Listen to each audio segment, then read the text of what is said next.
Welcome back, and thanks for listening to today's De-Dunekd basketball podcast, where we will talk about the Christmas Day games and the Warriors-Cavs game, and look at what's going on in the West, the Celtics, Jimmy Butler, Isaiah Thomas scoring 52 points, and more. So thanks for listening, and here we go.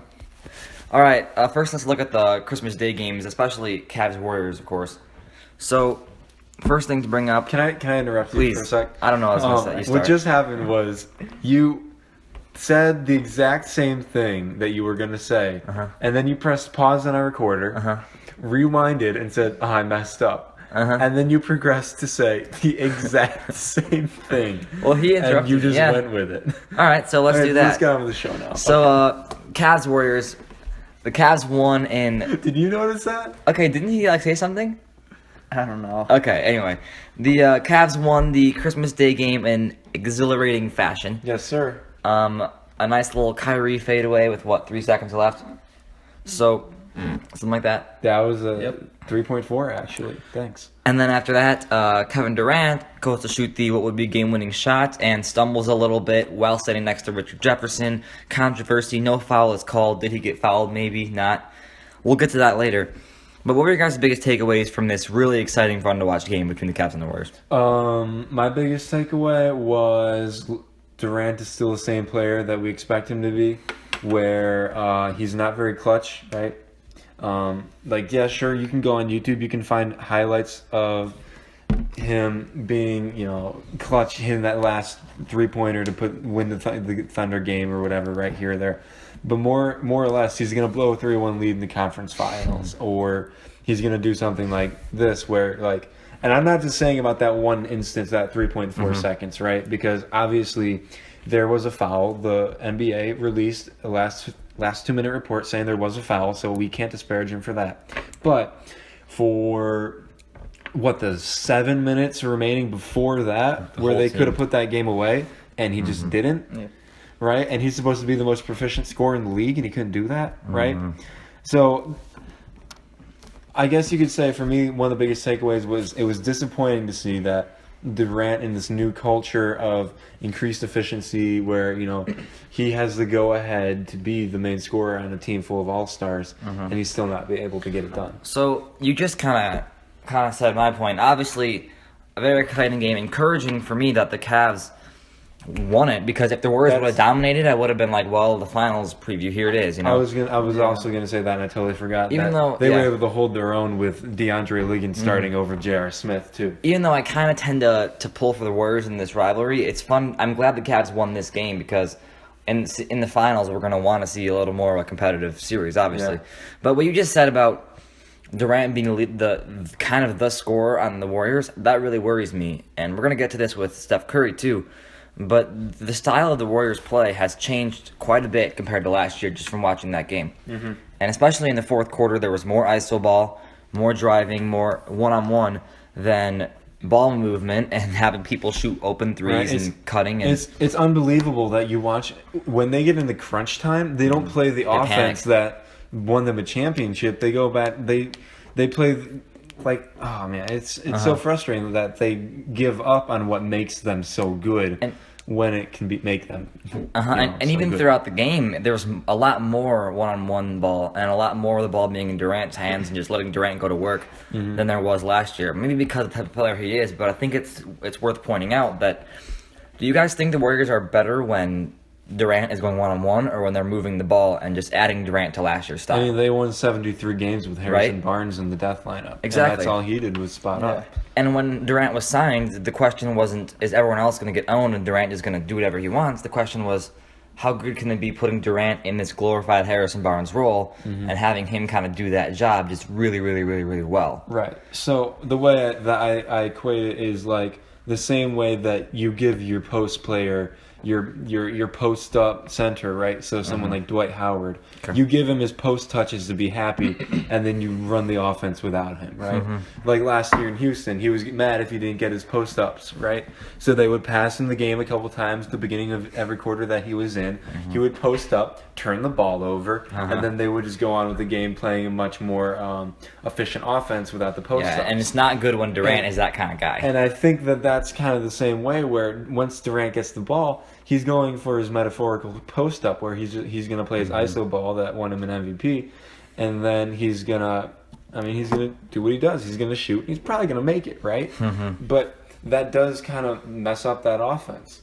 And I think Steph Curry made a great point when they lost that game that their team needs to stick to what made them champions, what made him the unanimous MVP. For sure. And that's run a stupid, efficient pick and roll, right? Not and moving the ball on the perimeter. Yeah.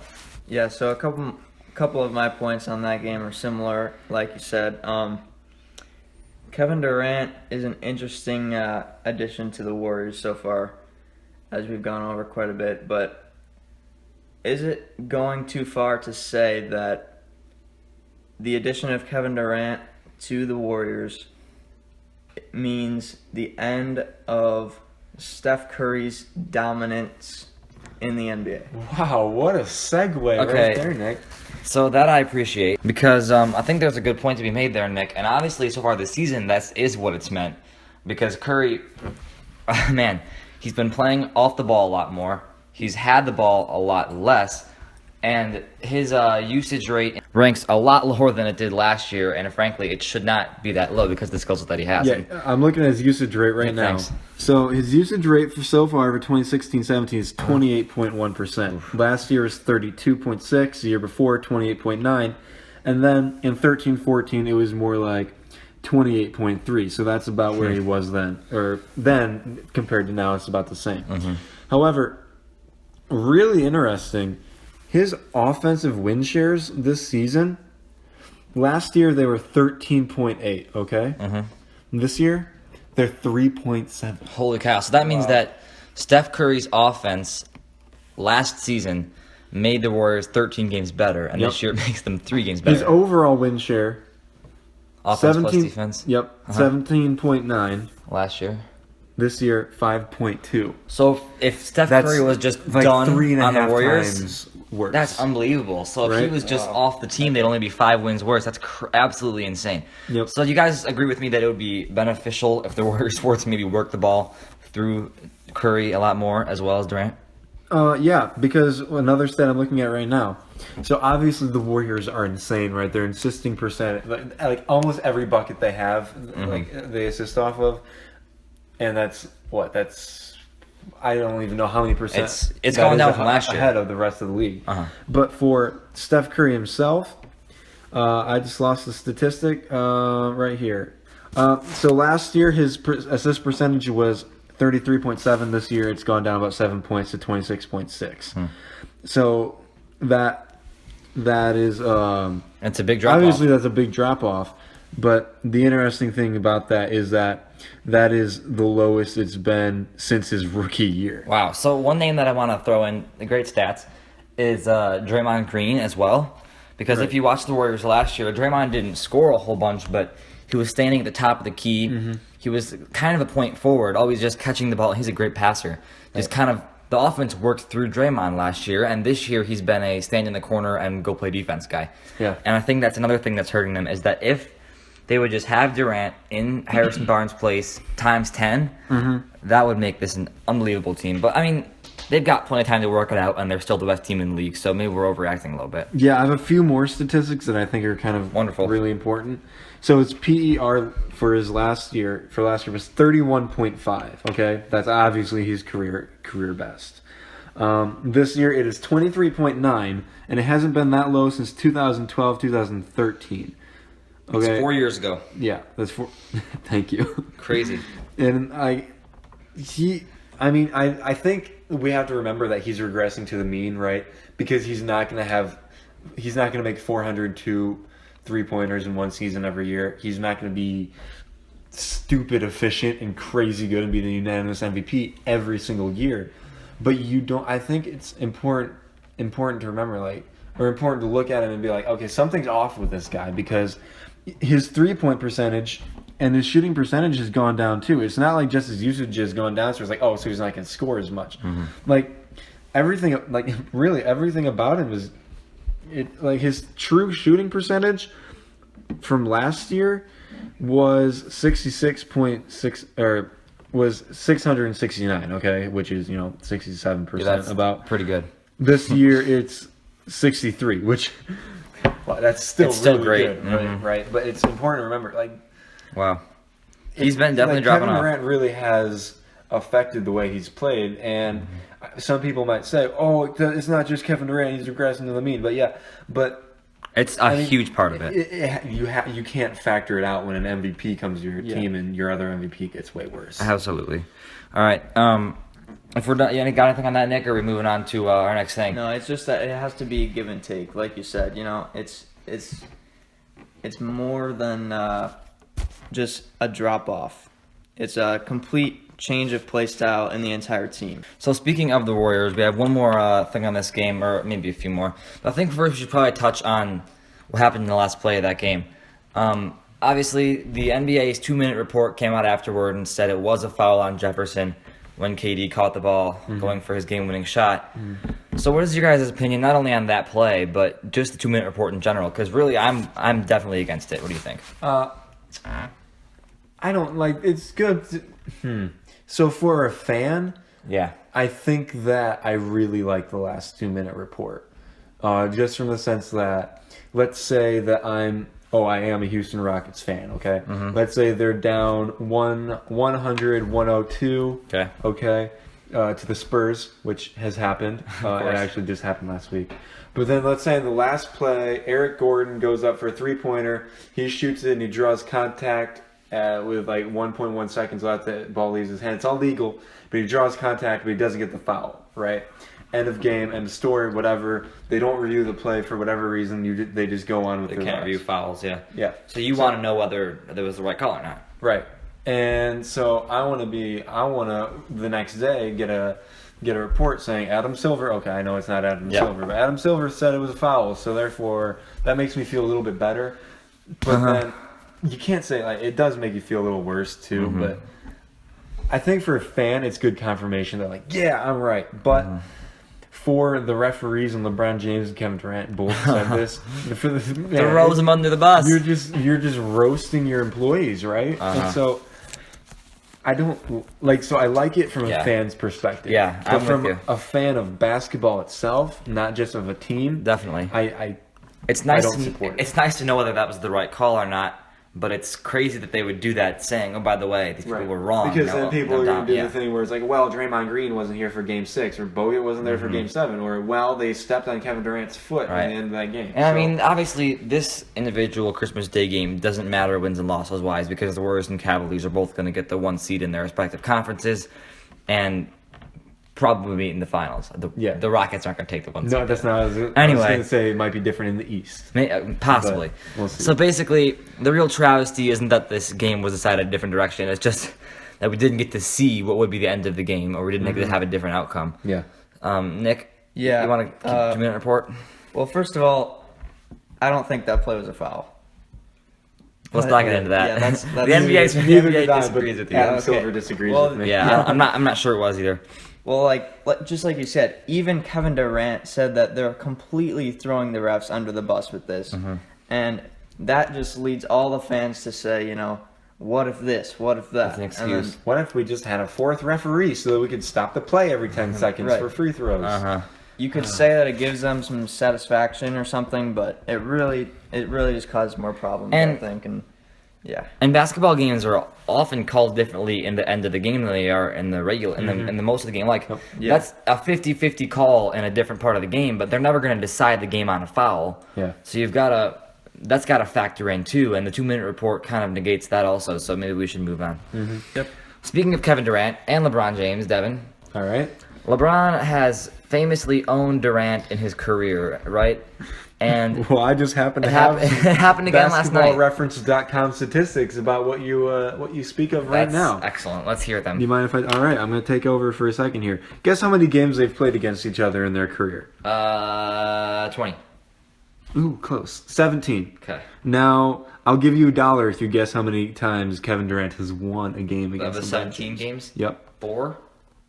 Oh, you were close. You don't get $1. 3 games. 3. He's 3 3 games. 14 against LeBron. All right. Yep. All right. So That's actually the only thing, almost the only thing that's different between these statistics at all. Guess what they both average in points? 26. 29.4, each of them. Exactly. Right? All right. Personal fouls, 1.7 to 2.4. Kevin Durant has Okay. more. Turnovers, 3.6 to 3.5. Blocks, Okay, same 0.9 to 1. I'm going to keep going through this because I know Please. it's really boring. Steals, a little different, 2.2 to 1.2. Assists, LeBron James leads again, 6.9 to 3.6. Ooh. All right. Okay.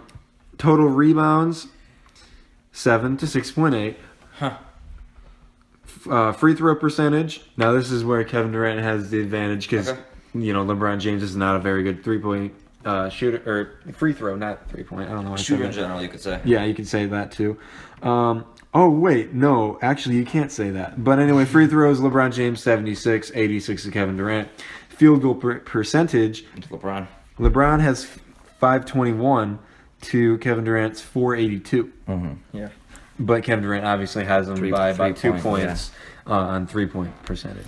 But all of their statistics are nearly It's the close. exact same when they play, It's right? LeBron has assists. Yep. Durant has a couple of different shooting percentages, and then it's exactly. pretty much the same. Other than that, is almost the exact same. That's And I think we should look at it and be like, okay, LeBron James played with Dwayne Wade and Chris Bosh, or because I think this includes finals appearances. Yes. Or LeBron James plays with Kyrie Irving and Kevin Love, whereas Russell Westbrook, when he was with, when they played with Kevin Durant, was angry Russ, just slightly less angry because Kevin Durant was still on his team. But you get the point. Like, I think when I read that statistic, I got that off of a video from TYT Sports on YouTube, and I was blown away that the statistics were that close, and LeBron James still came away every single time. And I think that has, what do you guys think about that? See, that's tough. Right? I don't know what to say because there's such a big disparity between the win-loss column and everything else is almost exactly the same, which kind of makes me think wait, then let's look at the final. Let's look at the 2017 finals and assume this Cavaliers and Warriors. Those two are going to be at near zero, right? Yep. In Best that player. range Yep. between them. Because let's say one scores 30, the other one scores 30. It's kind of like a 0-0. Okay. It's a 1-to-1 ratio. Yep. So if you negate both of them, do you think that's a fair way to look at the finals this coming spring or coming summer and be like, okay, LeBron and Kevin Durant are going to they cancel each other out. They're going to cancel each other out.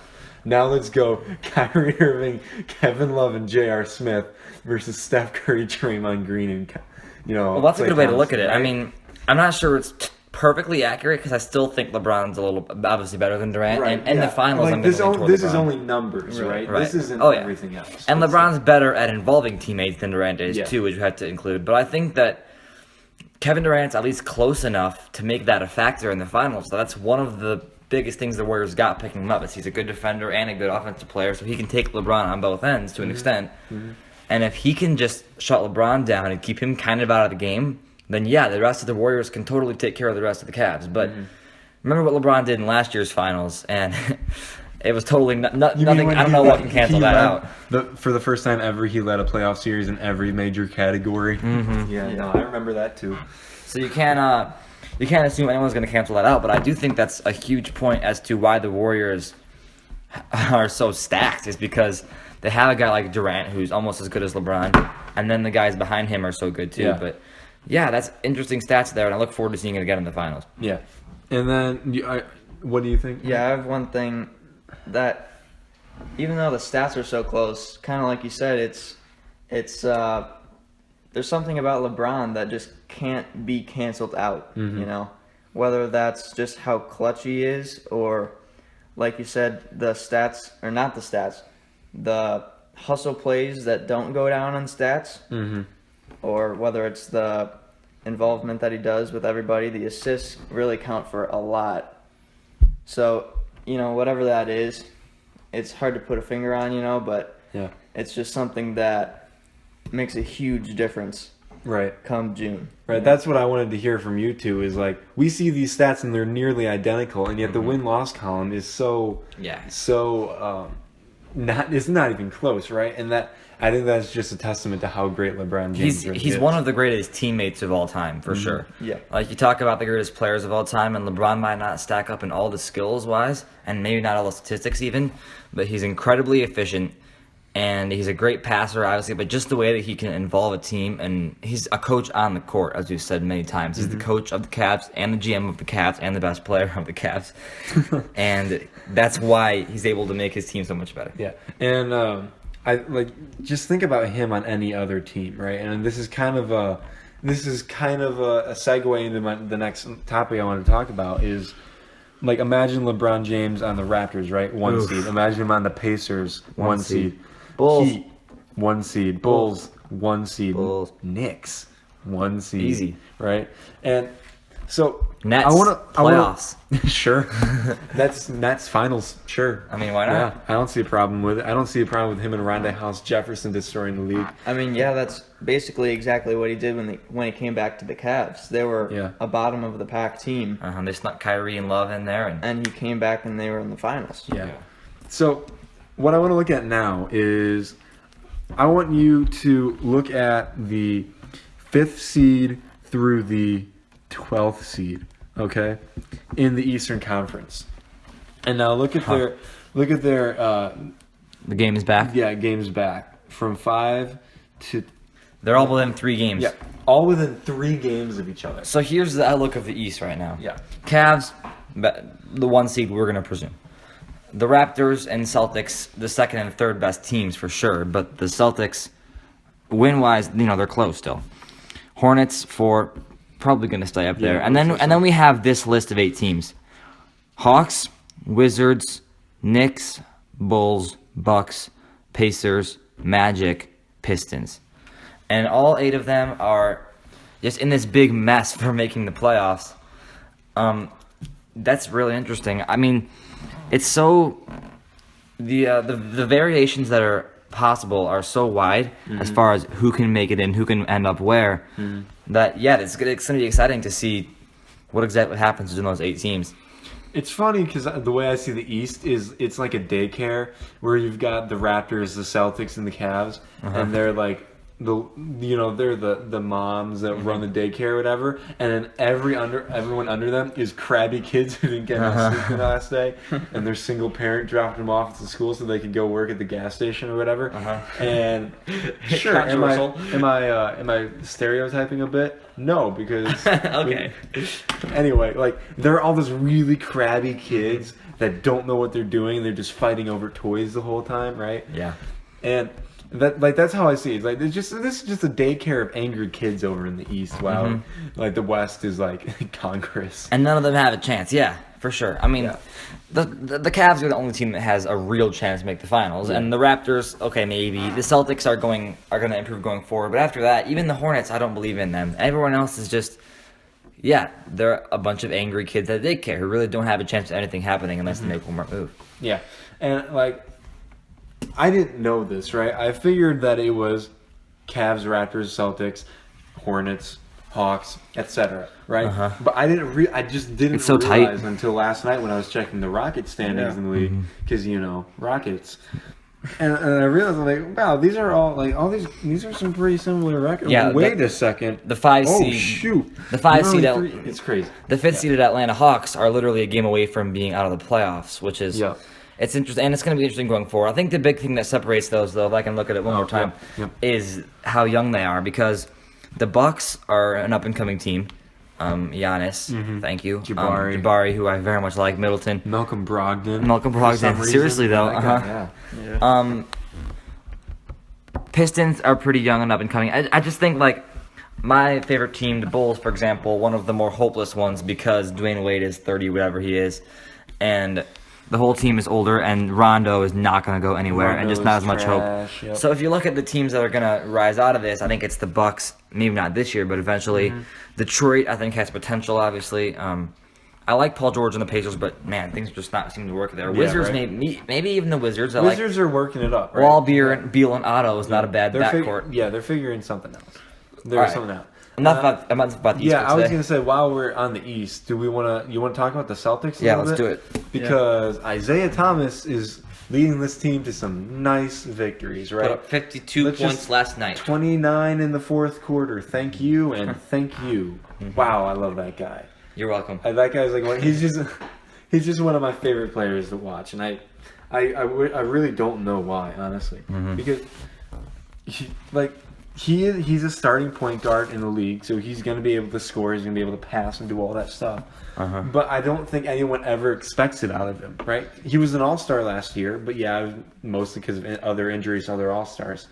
But I think it's time for the East to start taking the Celtics seriously. Everyone's healthy finally.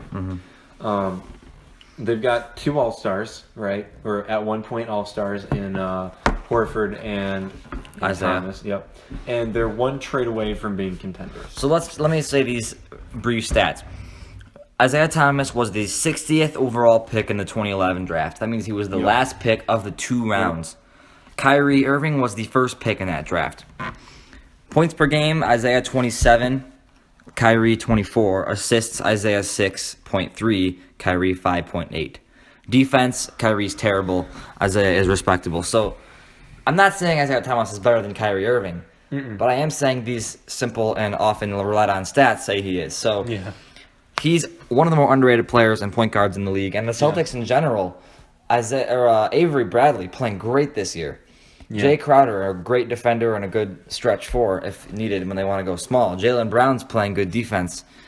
The whole team is Horford's being Horford, you know? Yeah. And yeah, you can't sleep on them. I think that they might still be just stuck at the 3-2 this year, but going forward, when you bring up the question who's the next non-LeBron team to win the East, the Celtics have to be in that conversation, if not your choice for the and I think team. like I was thinking about this the other day, and I talked to you two about it a little bit. We did discuss it a lot because you guys were at a basketball tournament. Yep. But Blake Griffin's a free agent this summer. Okay. Boston Celtics. And Horford is the kind of guy that you can play outside, right? Because he can stretch the floor and he can get your big out of the lane. And where does Blake Griffin thrive the most? In the lane? In the lane. That's fancy. Think about a 1-2. Okay, like a 1-2-3-4-5 punch of that starting 5, right? I could get into that. Right? Yeah. I mean, that is. So you've got. Let's see. You start IT, Bradley, Jay Crowder, Blake, and Horford. But wait, there's a bench too that has And they have Rozier, who's playing good this year. Smart. Unless he starts over Bradley. I'm not really sure. Jaylen Brown. Who's And then getting Olynyk, who isn't bad, and Amir Johnson I like too. That's a tough team. I think the Celtics are going to be, team. and they have all the Brooklyn picks too. Yeah. So they're definitely in the conversation for free agency as well as a trade. But there's not much. The rest of that is speculation, pretty much. Yeah. Yeah, Al Horford is only 30 years old. He's got quite a bit left in him. For sure. Blake Griffin's in his prime. Isaiah Thomas is looking great this season. He's on his way up every single year. And like you said, Jay Crowder and Avery Bradley have been great role players for quite some time now. And their bench is rising so quickly. You know, they're very young, and they have the ability to make a big leap in the upcoming years. So we'll see how that plays out. Yeah, really, the ball's in their court now, right? Because it's been wait until they get another star.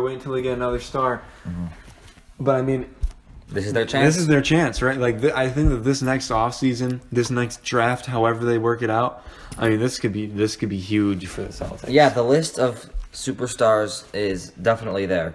DeMarcus Cousins, Jimmy Butler has been in trade talks. Probably won't be traded, but got to keep his name in there in case the Bulls want to blow I could things get up. into a Bulls rebuild. Go on. Me too. We don't have to talk about that, but I could get into it. Durant and Curry are free agents, probably going to stay. Yeah.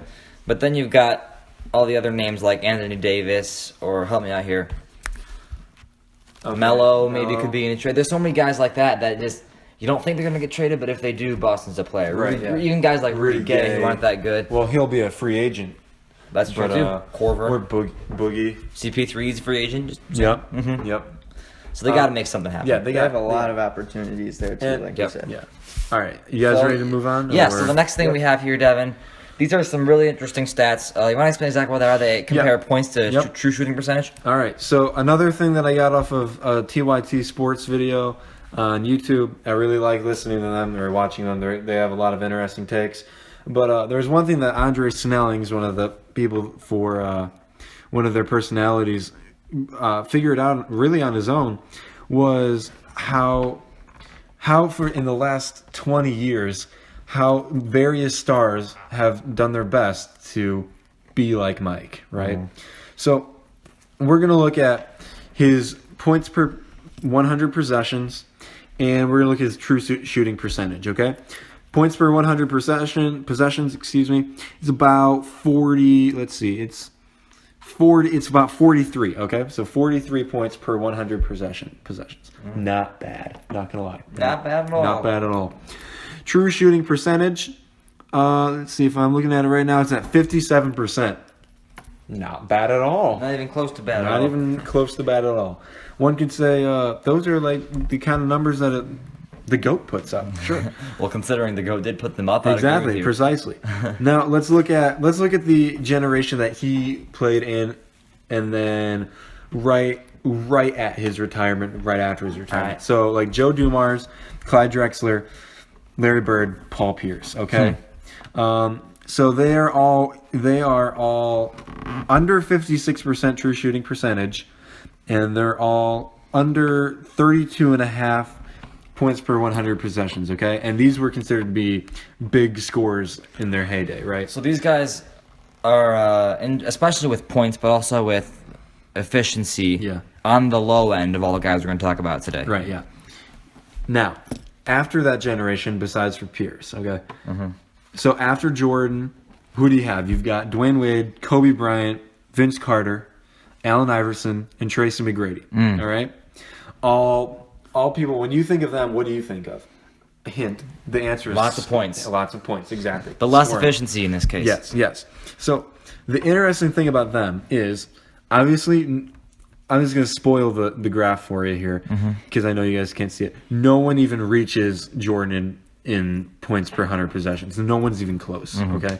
But we've got Iverson, McGrady, Carter, Bryant, and Wade. Like I said, all of them, they scored, and they were good at scoring. They're all within 32 and 42.5 points per 100 possessions, okay? But Iverson is 49 true shooting percentage, Carter 52, McGrady 53, probably closer to 52, Wade 56, Bryant 55, okay? So less efficiency, but They're more points. Yeah, no, less points still than Jordan. And way less efficient, okay? Wade is getting close, but he's not quite there. But more points than the first guy we Exactly, talked yeah. about with Dumars and Bird. Right, now let's talk about the generation that comes after them, right? So that's your Kawhi, Curry, Harden, Durant, LeBron, all right? Let's look at their stats. Let's start with LeBron, okay? Because he's on the lowest end true shooting wise, okay? True shooting percentage about 56.5, so just right under Michael Jordan, okay? But he's at about 37.5 points per 100 possessions, so he's about 5 behind Jordan, okay? Durant, a little less, he's at about 36 points per 100 possessions, and I know this is taking a while, but I want to kind of talk it all out here. So Durant there, and then true shooting percentage above Jordan at about 58. Harden, less points, about 32.5 points per 100 possessions. True shooting, a little over 57. Kawhi, less points, even better than Harden, though, in true shooting. And then Curry's now on Curry. top. All right, so Curry is at the top. He's at about 59% true shooting percentage. And I would say, looking at the graph, 34 points per 100 possessions, okay? So as we go up, it's just getting more and more efficient. So those guys are averaging about the same amount of points as the Yeah. ones we just said, but more efficient. So I think it is. When I read this, I just thought, well, like, this is actually really a really compelling graph, right? Because this whole graph is built around being like Mike, and that's just a fun phrase, so I like to talk about You it. do say that a lot. I do say be like Mike because I like to be like Mike. Okay. So right before Mike, you got Dumars, Drexler, they're about the same time, right? And Bird, they're not efficient, they don't score a lot. Then you've got more people after Mike being like, wow, I want to be like Mike. They put up numbers scoring-wise but they're not very efficient. Okay, so they're more efficient. They put up more numbers than the previous generation, but they're still just as inefficient. Especially Iverson, who's way at the low end of true shooting percentage here. Now you've got after them, you've got our modern NBA like.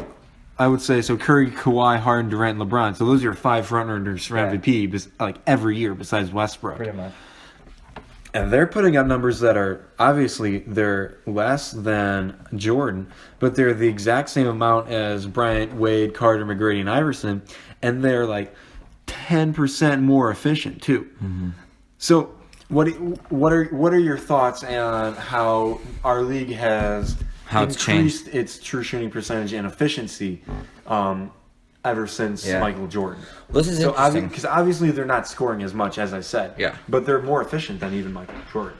I think efficiency has come a lot more to the kind of the front of the league, the forefront of the league. Thanks, and it's been a lot more in the light of analytics, and the more advanced the stats get, the people realize efficiency.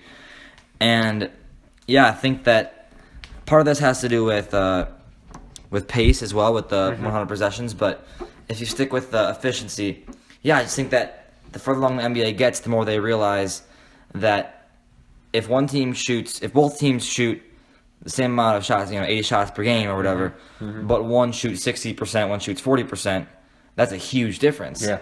Like the amount of shots that you put up doesn't matter as much as the best shots that you can get. And part of this has to do with 3-point percentage too, because true shooting percentage is famous for factoring in 3s and 2s. That's what it does. It takes the 2-point percentage, 3-point percentage, weights them for how much the points are worth, and puts them together. Yeah.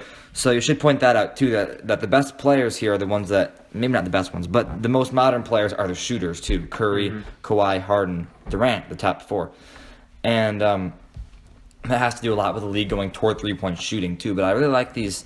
It just shows how far ahead Jordan is of everyone too. So, anything on that, Nick?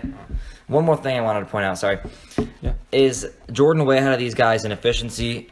He's way ahead of them in points per game. He's up there in efficiency, and he did win a couple Defensive Players of the Year too. Yeah. So his game is so well rounded. He's way ahead of everybody else, historic wise. Yeah. So it just goes to show how great he is, and interesting to see the progression of the league. So we're good with that then? Yeah. That's another thing I wanted to bring up was just like, look how far ahead Michael Jordan still is today, 20 years later. So, when it comes to the outlook of the greatest players of all time, not a lot of argument yet. But, LeBron's making his way there for sure. Yeah, making his way. So, and then we can touch on a few more modern subjects. First of all, I'm a Bulls fan. Nick, you're a Bulls fan, right? Yeah. I want to talk about Jimmy Butler a little bit. He put up 40 points against Brooklyn. I'm sorry, I know it's Brooklyn, but it was cool. And he made the game-winning step-back jumper for the Bulls in that game, too. So just looking at what Butler did in that game, and he's really been carrying the Bulls this season, especially with Dwayne Wade having a few minor injuries and missing a few games. As we pointed out, too, Butler did roll his ankle in that game pretty bad. Went out for 20-something seconds and hobbled back in to hit the game winner. Yeah. He's been amazing for the Bulls. People have said he should win the MVP, but I don't think he's anywhere close to the conversation, so let's not bring that up. Nope. So I think you can at least throw Butler into the top 10 in the NBA conversation. Okay, if you throw him in MVP conversation, you got to throw Harrison Barnes in the conversation. So let's just talk about this another day. Yeah, so he's definitely vaulted his way up the list of the best NBA players, carrying the Bulls, great defensively, not doing anything flashy, but just worth pointing out how amazing he's been this year. Yeah, it's also worth pointing out if that guy can make a 3-pointer, that his team would be close to top of the conference, right? Or if Wade or Rondo could too. Yeah, I mean that whole team, right? It's Jimmy is doing Jimmy Butler. I don't know why I call him Jimmy. I call him that too. Jimmy. James Butler has, he's doing so much for this team, right? So I'm not gonna it's wrong for me to say why can't he shoot the 3, but that's his one weakness. I don't know if that's necessarily his weakness, but that's the team's weakness. Yeah. And so I think that the front office did a bad job of building around him because clearly they didn't trade him because he's on the team. So clearly they wanted to build around him. And so they went out and signed 2 I would like to point out crappy shoot. An unfortunate fact about this Bulls offseason is Rajon Rondo was signed one day before Dwayne Wade. Yeah. And personally, I think that if they would have held off on Rondo and Wade would have already committed, they would not have signed Rondo as well. Because having both of those guys together is not very good. But if they would have taken Wade first and then gotten a better shooting point guard, that would have made them more balanced. I don't team. remember who was still on the market at that time, but I'm sure they could have traded for Teague or something. anybody. Yeah. And a very important thing to point out is the fact that we talked about earlier about how close all the Eastern teams are. And if the Bulls just had one shooter at the guard position, to put in there Jimmy G, he came in clutch. Sure. He hit the shot, but James buckets. yeah. But if they had James baskets. if they had a reliable shooter at the guard, then they could really, I think, pull through. You're stressing me out. Jimmy Hoops. and pull themselves up to like 5 or 6 seed at James least Hoops. in the East. Hoop Jim. All right, so that's enough about the Bulls. Next team I want to touch on at least is the LA Clippers, who have, I was going to say, had quite a fall from grace, but I'm not sure if they ever were at grace. But they were earlier this season, they were tops great. in the West. They number were one in defense. looking, right? they were looking really good, and now they are one game away from being 7th in the West. Ooh. But they're 4th, and then the Jazz, Thunder, and Grizzlies are all tied right behind them, right on their tails. So, Wait, does that mean that who's the 3 seed? oh Is no, that- is the that- Houston Oh, Rockets. it's the Houston Rockets at like what 25 and 9 or 25 something. and 9. Yeah, that's They're whatever. also good, but let's Whatever, talk what about the you gonna do? Clippers. Oh, that's right, Clippers. So Blake Griffin did have he was injured, and he's going to be for a little while. yeah, So they're going to have to figure out how to cope with that in some way. But the conversation to be had here is a bit of a more long-term one. So what do you guys think as far as the future of the Clippers? Are they done as far as being contenders in the NBA? look, I said at the beginning of the season, I think it was the first episode, maybe the second episode, I said they should just blow it up and they should probably trade Paul. They should probably trade Griffin too. But at least trade Paul and figure something out so that they can get something going with like Griffin and Jordan. I probably said trade Griffin too, let's be honest. Yeah. And then they went on to be like number 1 in defense and 5 in offense, and they were amazing, right? And for a little while that shut Like you for a up. while, everyone was like, "Whoa, the Clippers are like the best team in the league, dude!" And then they remember that the Clippers are actually like almost 100% smoke screen at all times, right? Uh-huh. So I think I'm back on that boat where they should try and find a contender that needs a rental at point guard or at Whatever position Blake Griffin is. whatever. I guess the 3, the 4, whatever. Probably just the 4. My bad. But like, I think that this team has some serious problems. I've watched a lot of Clippers games this year, and everyone's getting ejected, right? Especially last night, Doc and Austin, father-son duo, both got kicked out. And I don't think Doc, as president, as GM, as coach, is doing them any good. I think it's only harmed them. And I think it's so hard with them because I want them to blow it up just so we can disperse Griffin and Paul throughout the league, because the rest of that team is not even close to championship material, and I mean that front office wise too. Yeah. Right? So because they have not been able to put a competent they don't have a 3 fifth guy. on that roster Yeah. in the entire span that this team has been together. So I think that I'm with you that that's what should happen, but it's not what's going to happen. Yeah. Oh no. Not as long as Doc runs the team and the front office. Chris Paul's definitely not getting traded, partly because I'm pretty sure there's no trade clause, and he is one of like the 7 or 8 best players in the NBA. Yeah, So I mean, he's too good. it's not going to happen. But I think a Blake Griffin trade really, they should Maybe to the Celtics. have a maybe? hard look at it, because there's a good chance he walks this year, realizing that exact fact that you just said, is that this team is stuck in neutral and they're going to be the 3 seed every year and losing the second And round. this team is only going to get worse because everyone gets injured more and more. So last year, up until this year, Griffin only had left leg injuries. Now he's got that surgery on his right knee, right? So both of his knees are getting bad now. The guy doesn't dunk much anymore. Chris Paul and Blake Griffin, both free agents. I was really, really high on him at the beginning of the season, and I stand by. At the beginning of the season, he was a top 10 player in the league, but not anymore. Now he's not gonna be able to come fully back after the surgery this season, right? It'll take a while. He's a great athlete, but come playoff time, maybe he'll be ready. Yeah. But they're not going to be able to salvage this season And it might be the end of the regular Clippers. season. Excuse me. It might be the end of an era for the Clippers as we know them. And I can't say I'm not okay, or I don't know. That's probably a double negative. I'm gonna switch myself up. yeah. I'm okay with that. But as we know them is getting the 2 or the 3 seed every year and losing in the first or second round. And I'm sick of it, and I'm ready for it to be done. I think not the only way, but I just had a fun idea that if they can get Griffin and they can get Paul to re-sign on financially stable deals, what if they can get Gordon Hayward next offseason? Or right? or 'Cause he anyone plays the three. just And if they can just and he's close. He's an all-star. I mean, he's not going to get to the all-star he might game. but there's he's enough an all-star level player. or if they were to just pick up even someone like Rudy Gay to play the 3 or somebody. So it's just a competent NBA player. Kyle Korver might be not quite good enough. Yeah. But just to pick up, one more wing and just get that 5th guy. That's the tempting part about the Clippers is they're always 1 or 2 pieces away. And so I think that's going to be their downfall if they re-sign Paul. Because with the new CBA, if you're on the All-NBA team, You can get a super too max. much money, right? Yep. The super max. For 6 years. But Griffin's probably going to miss out on that. And I think Paul's too old to get it, right? So that does save them some money as the cap goes up again.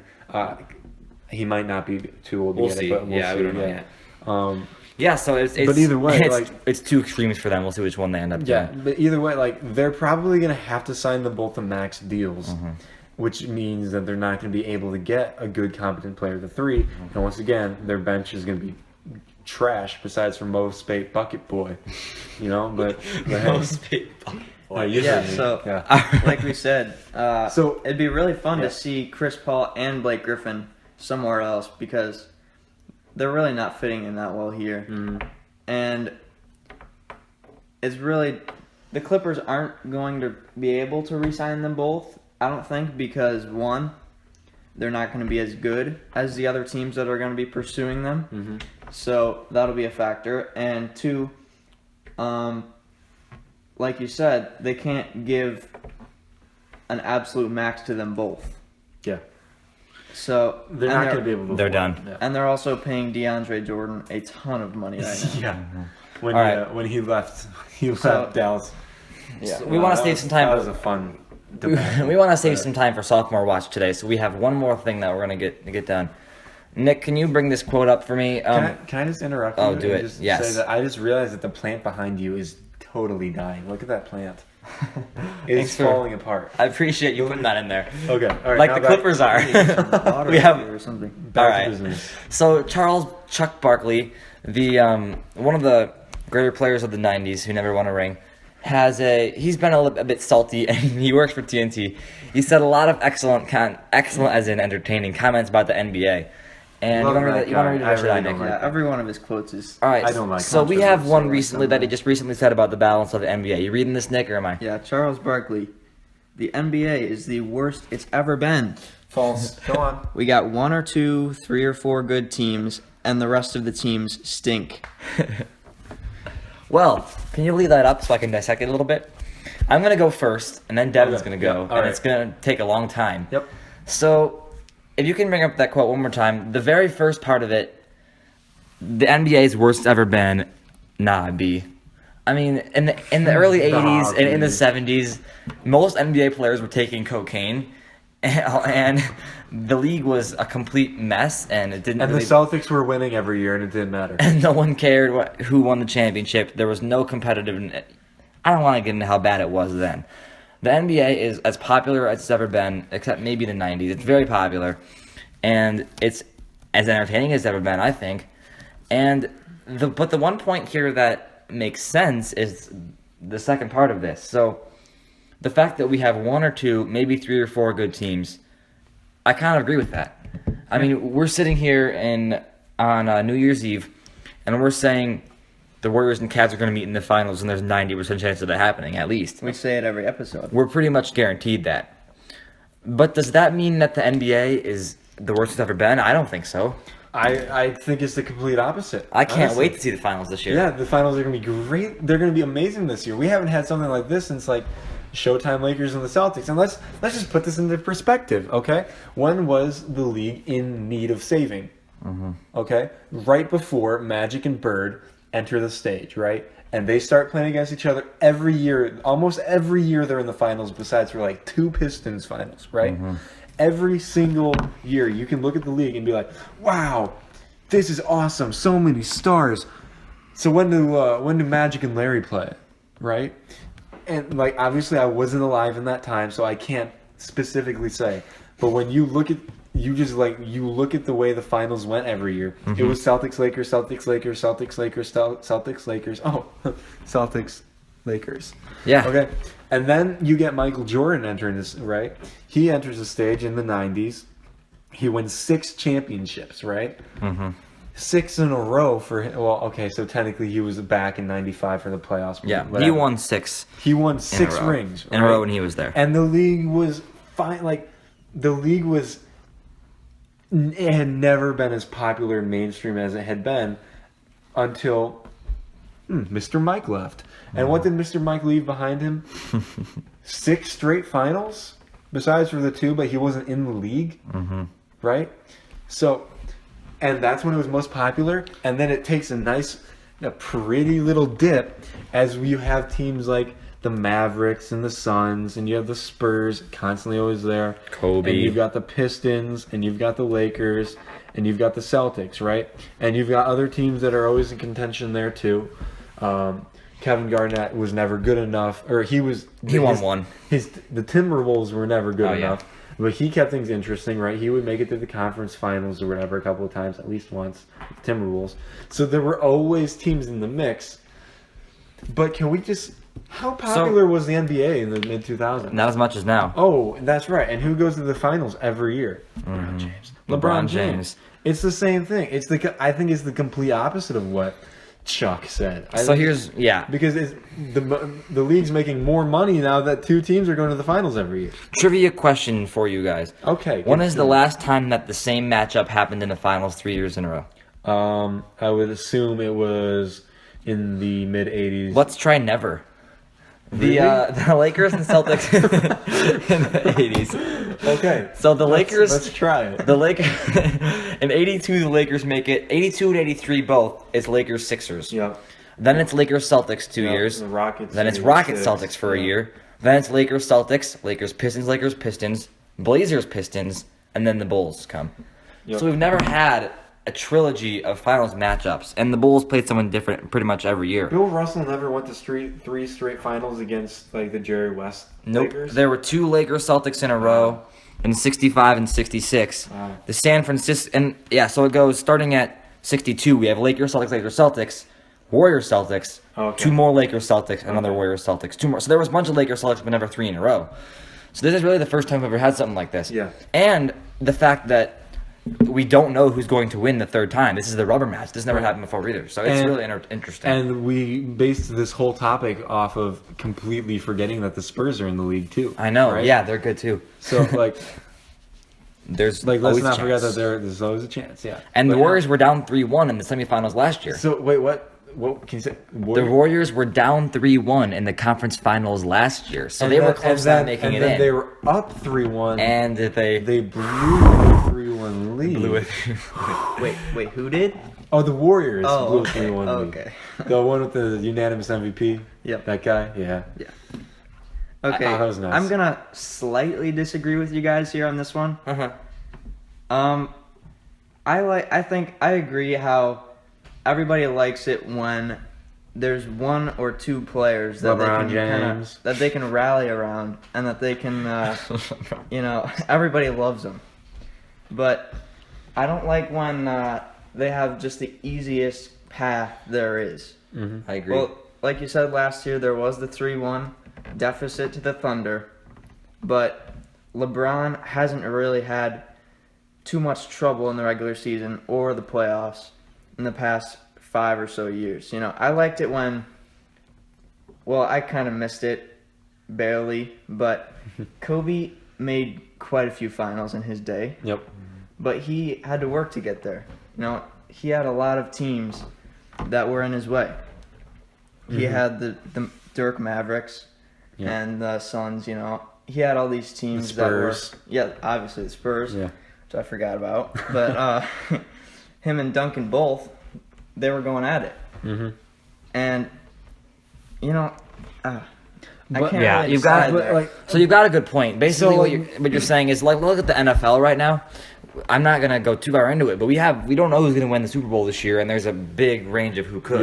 Yeah. The baseball's like that most every year too. You never know who's gonna win the World Series, Right. except for the Cubs. Anyway, I'm a Cubs fan. That's right. Indians blew a 3-1 lead. Oh no, let's make fun of them. Okay. All right. So basically, yeah, would it be really, really fun if there were 7 NBA teams that had a chance and you just didn't know who it was going to be? Mm-hmm. Yes, I could really enjoy that. But there's a whole nother amount of fun to the fact that our whole season is going to culminate with the trilogy of Warriors Cavs ending in an epic battle and who's going to win the rubber match in these 3 finals rematches. I can't wait for that either. So there's definitely value to both ways. Yeah. I'm just glad that we don't have a Michael Jordan Bulls who's dominating the league every year. Right. Yeah, Like, I can. Go ahead. Sorry. No, I was just gonna say, like, it's weird that there's definitely less intrigue in the league, right? Because we know there's 4 teams, 2 in each conference, that could conceivably make the finals, but 2 are big favorites. There's really right? 3 that, yeah. I mean, I'm gonna give the Raptors the benefit of the doubt too, but I understand that it's a slim chance. But so, and the league is making so much money right now. Like they had a new TV deal this past couple of years. They make so much money, and yet there's less intrigue. So I understand what he's saying. Like, it's not very intriguing. We came into the last 6 years knowing, like, oh, we know who's going to the finals this year. Kind of, yeah. In the East, anyway. Yeah. Like But- a Tuesday night game between the Hornets and the Jazz may be a little bit less exciting because Yeah. there's no finals implications. Yeah. But it's so much fun that we're going to have Right. this epic Yeah, trilogy, like isn't I it? think he forgets that people watch the NBA for June, not for December. So yeah, the Warriors might go on and win 70 games this year. Maybe this is not exciting to you. But that happened But last that's year not- too, and that's they not- blew a 3-1 lead. That's Oh not the no! big deal. The big deal is the finals. Yeah, so I think we pretty much beat everything we can out of Charles Barkley in this subject. Yeah. Oh, It's man. really fun to I have. love disagreeing with that. It's guy. it's fun to have this huge ending to the season that we look forward to. But yes, it'd be cool if there were more competitive teams. So Don't get me wrong. Sorry. No, go. Don't get me wrong. All of my attention is on the Bulls. Or Bulls. A lot of my attention is on the Bulls. Yep. And I love watching them, but I'm gonna be so excited when it gets to the finals. Yeah. Like you said, that's really Because really the what finals, everybody's looking forward to. because the finals is all that really matters these days. It's Yeah. because the finals are the best part. Right, it's weird. Like I can be like, "Oh yes, Rockets won against the Warriors, 127, 132, triple double for James Harden." Do you want me to list off all of his stats? No, I don't want to. I'd be like, nah, But- B. But then I'm like, "All right, that was a great game. You need to go home, go to bed because they're not going to make it to the finals anyway. Whatever." So Right, there's some value both ways, and we hopefully we'll see something different in a few years. But it's fun to have this for now too. So. Yeah. All right, we have a real treat for sophomore watch today. Oh boy. We haven't had really interesting sophomore watch in a while because it's the regular season and the beginning of the season. Nothing exciting is really happening. But So I do want to put out there Please do that it. Karl Anthony Towns had a triple double and still lost to the Nuggets by 2. the Nuggets, Yeah. interesting. And they lost to the Sixers last night. Therefore, So- the Sixers are better than. Makes sense. Anyway, so in the past, the NBA has had a rookies versus sophomores game, an All-Star weekend. They have recently changed that to having like a shooting stars or whatever, where they just have some young guys play against each other. But we are the diehard sophomore fans, See. as you know, and we think it would be awesome if there was a rookies versus sophomores game this year. Oh man, it wouldn't even be fair. So if there was, we made a few starting lineups, and I might have gone a little overboard over my zeal. Zeal, not Zell. I'm zealous for Zeller For your Zeller. for the sophomores. So we come up with the starting fives and the bench fives. I'm gonna list these off first, and then we're gonna go player by matchup and decide who's gonna win the game. Sure. Yeah, I got that kind Spoiler of time. alert: the sophomores are gonna win the game. So the rookies starting five is Chris Dunn, Yep. Jamal Murray, Yep. Brandon Ingram. Who's we took Ben Simmons off because he's injured, and then Saric and Embiid, who we gave a spot to, even though they're not drafted with the rookies. This is their first season. Yeah. Because you got to give them a fighting chance. Yep. Sophomores: D'Angelo Russell, Devin Booker, woohoo, Justice Winslow, Kristaps Porzingis, and Karl Towns. So let's go player by player here. Hey, sure. Point guard: Chris Dunn versus D'Angelo Russell. Who has the edge there? Oh, D'Angelo Russell. Yeah, I think Interesting. the He can actually sophomores- score. Not a lot of question there. The sophomores have the advantage. Shooting guard is a close one. Jamal Murray versus Devin Booker. Ooh, I'm going to take Booker still. I think I want to take Booker for bias, but Jamal. Wow, I don't know. Right now, we'll call it a tie. Let's call it a tie. Give it a tie. Yeah. So 1-0 sophomores. Because I think Jamal Murray's on his way right now. If Joel Embiid breaks his 30th foot injury or whatever, then I think Jamal Murray has a pretty open lane to Rookie of the Year. Yeah. Small forward matchup: Brandon Ingram, Justice Winslow. Kind of a good one. What do you think, Winslow? Yeah, probably Winslow, but not too far off. Because he could just overpower him in the post every time. Yeah, he's an interesting player, Justin Winslow. Yeah, they're both bad at shooting. So the 4 is no question: Dario Saric or Chris Porzingis. It's Porzingis. It's probably the one that could make the All-Star game this year. That's the one. I don't know, sure. And then center is interesting, but not also really much of a question. Karl Anthony Towns over Joel Embiid. Fair to say. Yeah, probably. Definitely right now. So the sophomores would probably win the game, but it's fun to look at the teams. And on the bench, the sophomores are much more deep, too.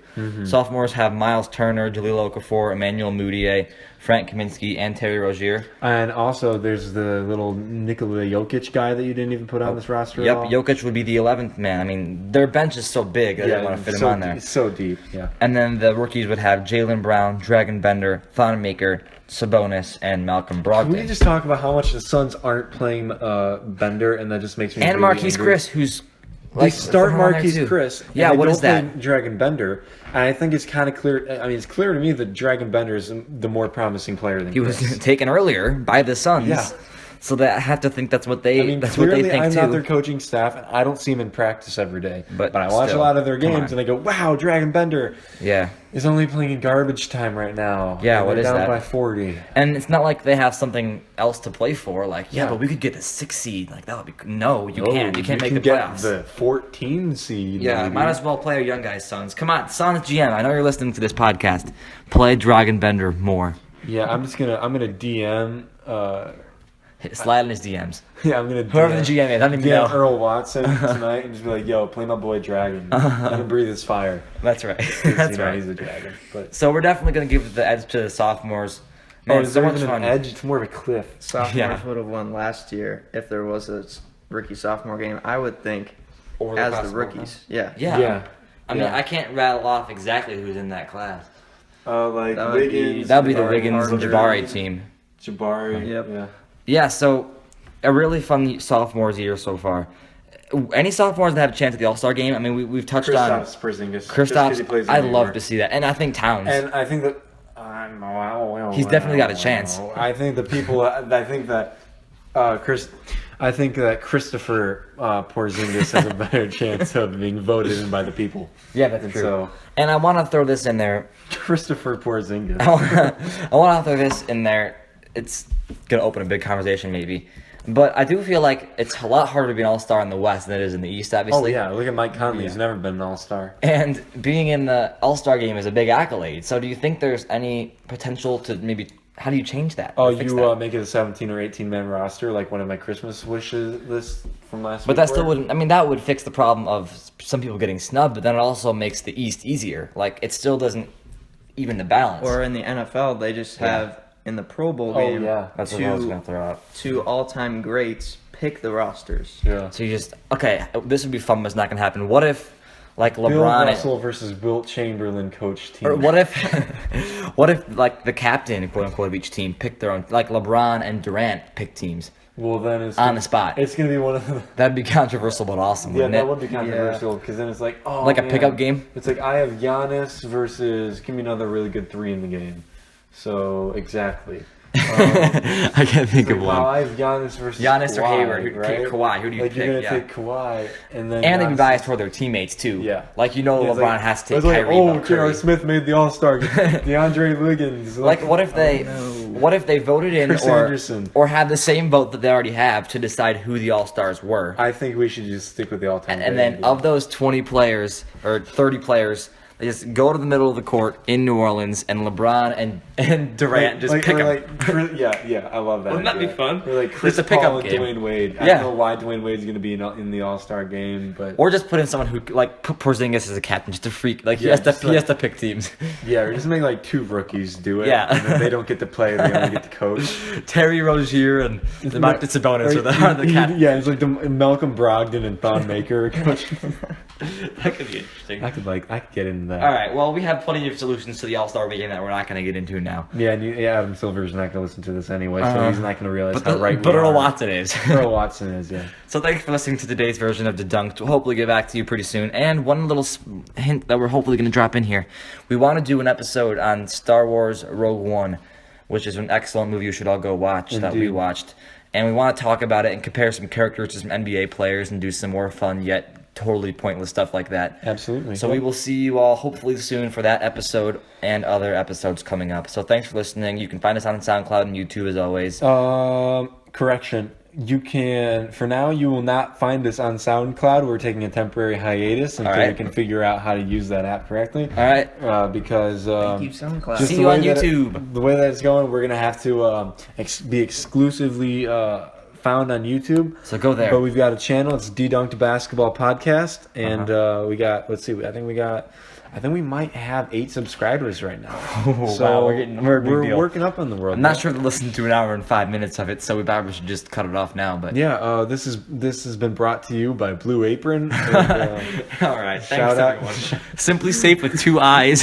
We will see you next time. Use our code DUNK to get 75% off your first Blue Apron purchase. That's not true. Don't do that. Don't do that. Thanks. Bye.